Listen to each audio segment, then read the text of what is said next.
প্রিয় শ্রোতা, আসসালামু আলাইকুম। দেশের জন্য,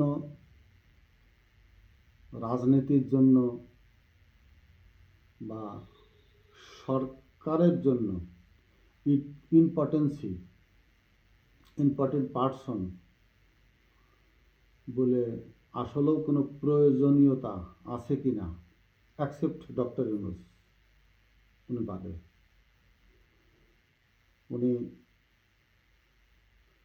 গোটা পৃথিবীর সম্পদ, বাংলাদেশের জন্য না। উনি গোটা পৃথিবীর জন্য ইম্পর্টেন্ট। আমি বাংলাদেশের ইম্পর্টেন্সের কথা বলছি।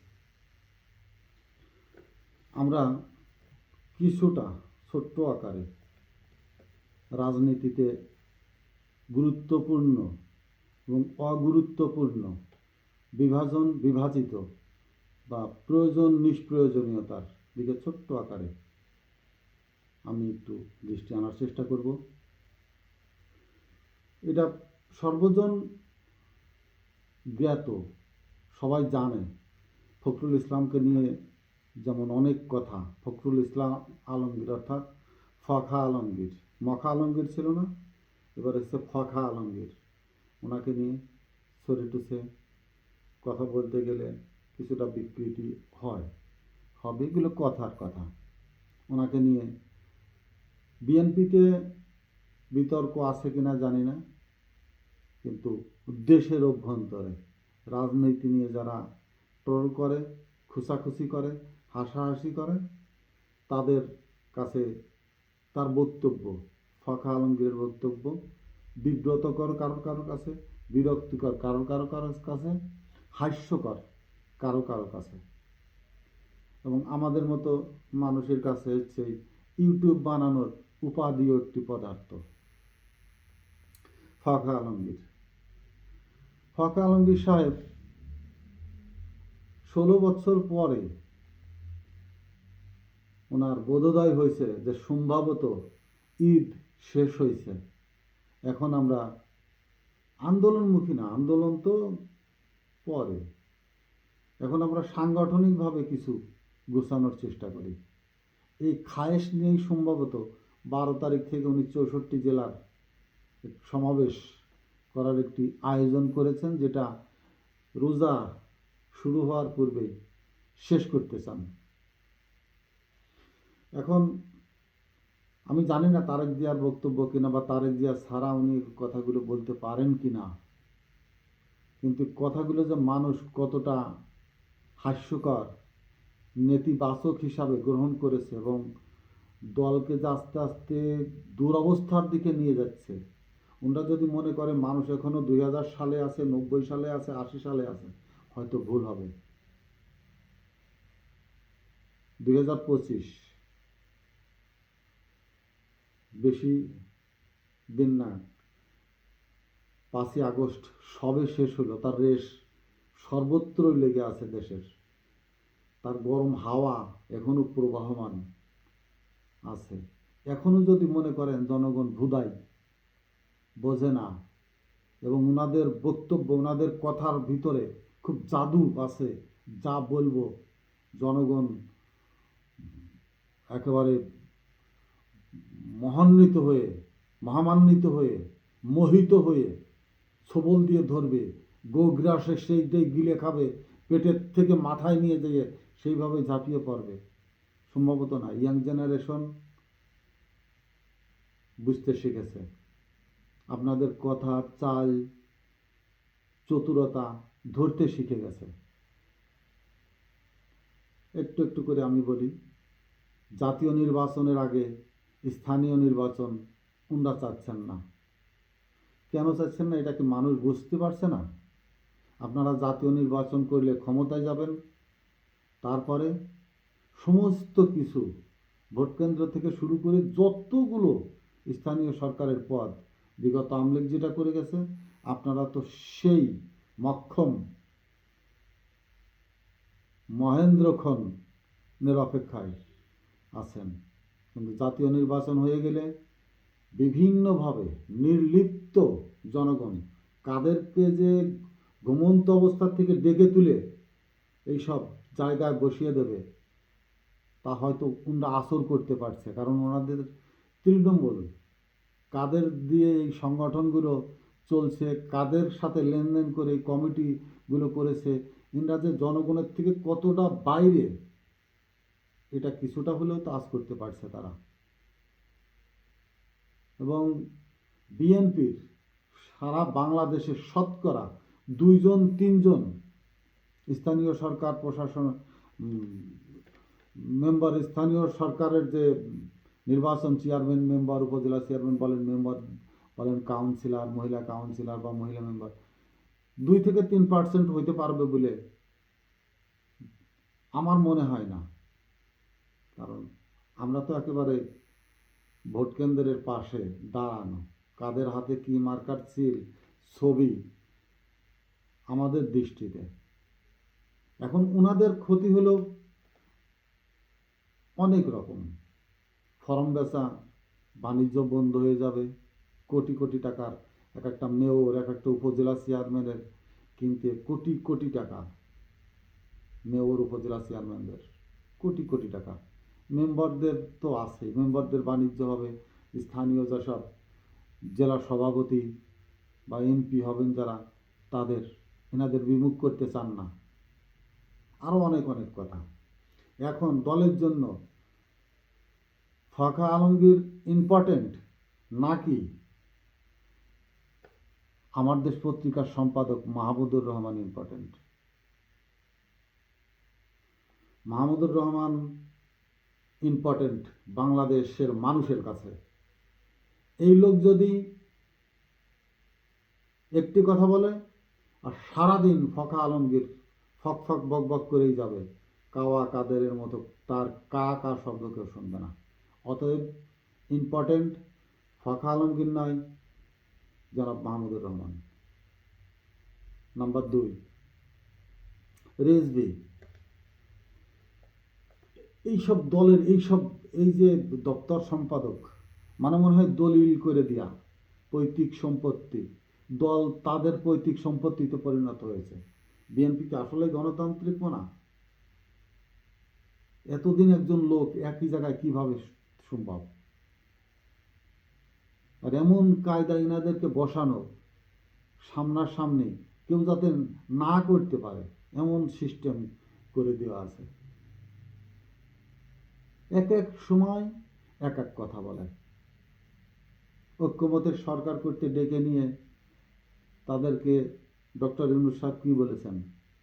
সংস্কারের পক্ষে কারা আছেন, বিপক্ষে কারা আছেন, সংস্কারের কোনটা আপনারা মানবেন না, কোনটা মানবেন, অতিরিক্ত কোনটা দিতে চান লেখেন, কোনটা একেবারে দরকার নেই লেখেন, আমি ওয়েবসাইটে ছেড়ে দেবো। Yes, that is truth. Doctor Yunus, বললাম না, আউট অফ ওয়ার্ল্ড, বাংলাদেশের মতো চুনোপুটি জর্দার কোটোর ভিতরে সে ব্যক্তিত্ব আটকানো না।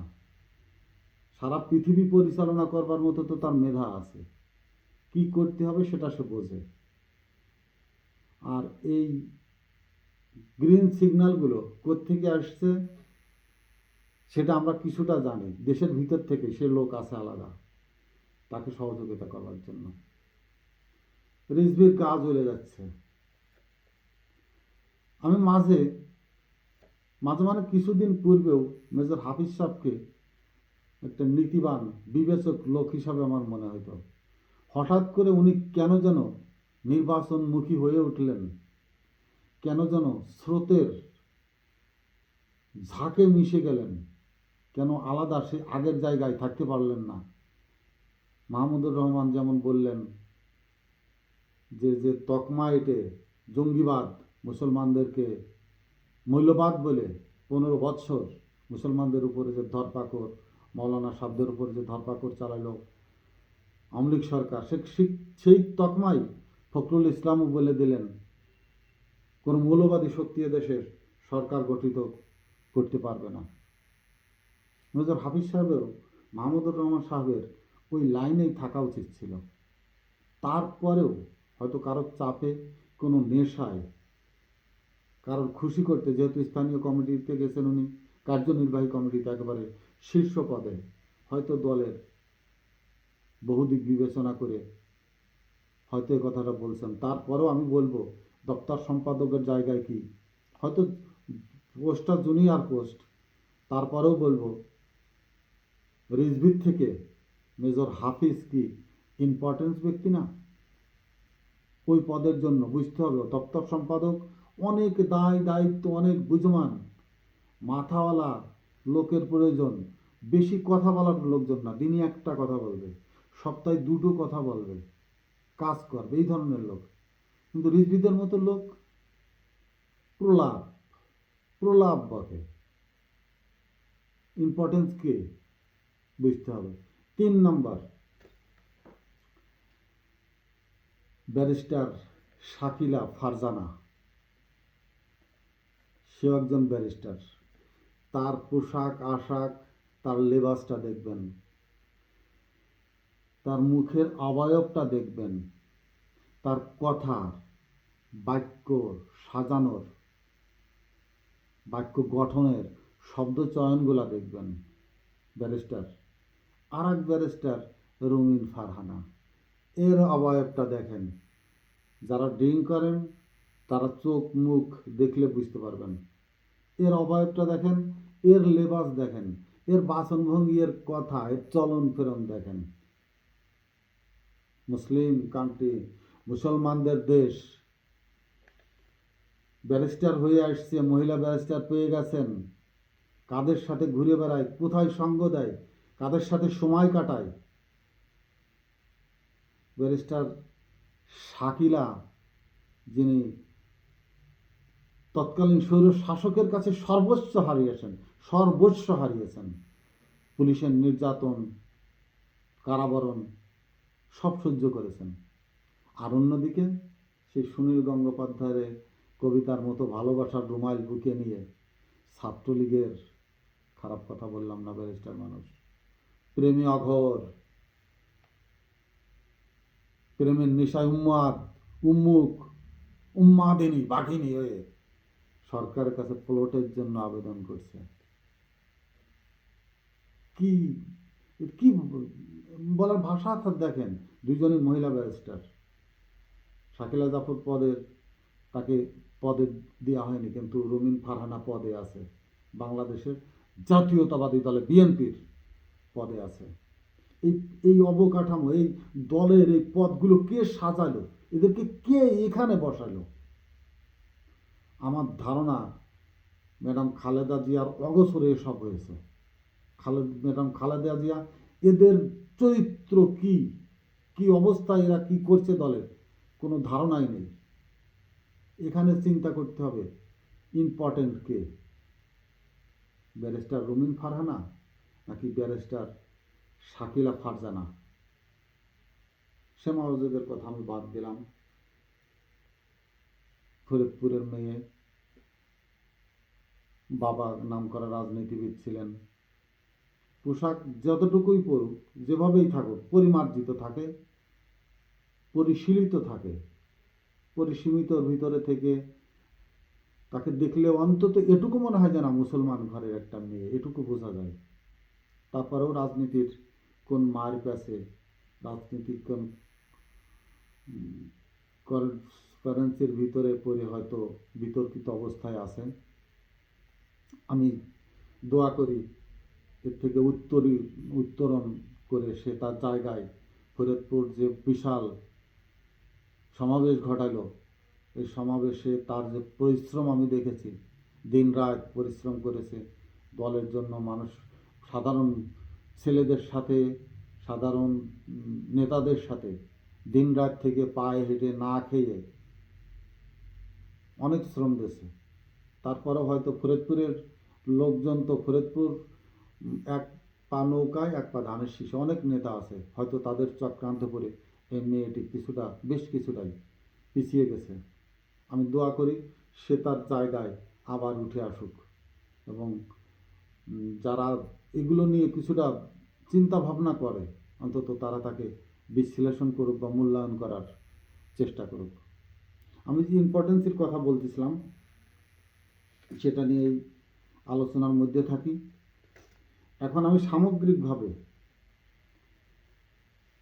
কিছু দেশের জন্য ইম্পর্টেন্ট, দেশের জন্য, রাজনীতির জন্য কারা কতটুকু ইম্পর্টেন্ট ব্যক্তি সে নিয়ে ছোট আকারে আলোচনা করতে যাচ্ছি।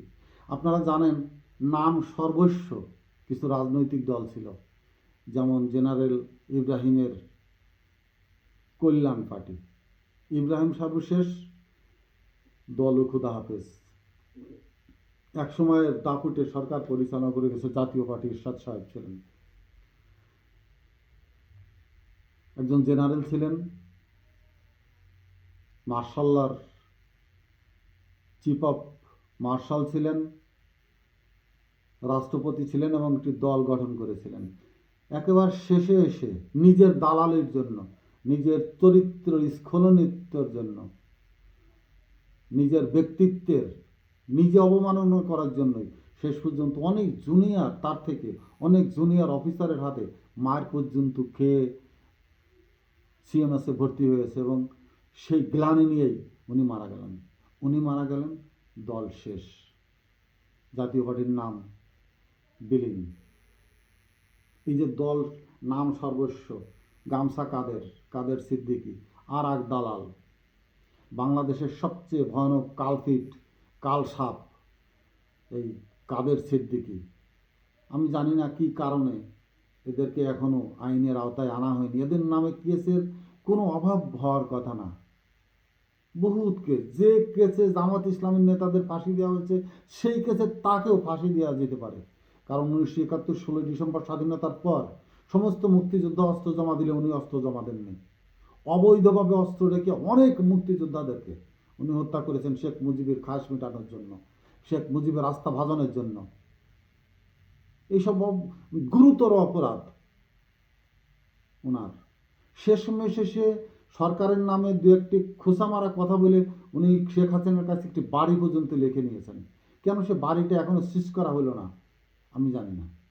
কিন্তু তারও একটি দল আছে, নাম সর্বস্ব দল, তারা শেষ, এসব দল শেষ। ববি হাজ্জাজের একটি দল আছে, পার্থর একটি দল আছে, নুরুল হক নূরের একটি দল আছে, এবির ব্যারিস্টার ফুয়াদ সাহেবের একটি দল আছে। এখন কথা হলো, দলগুলো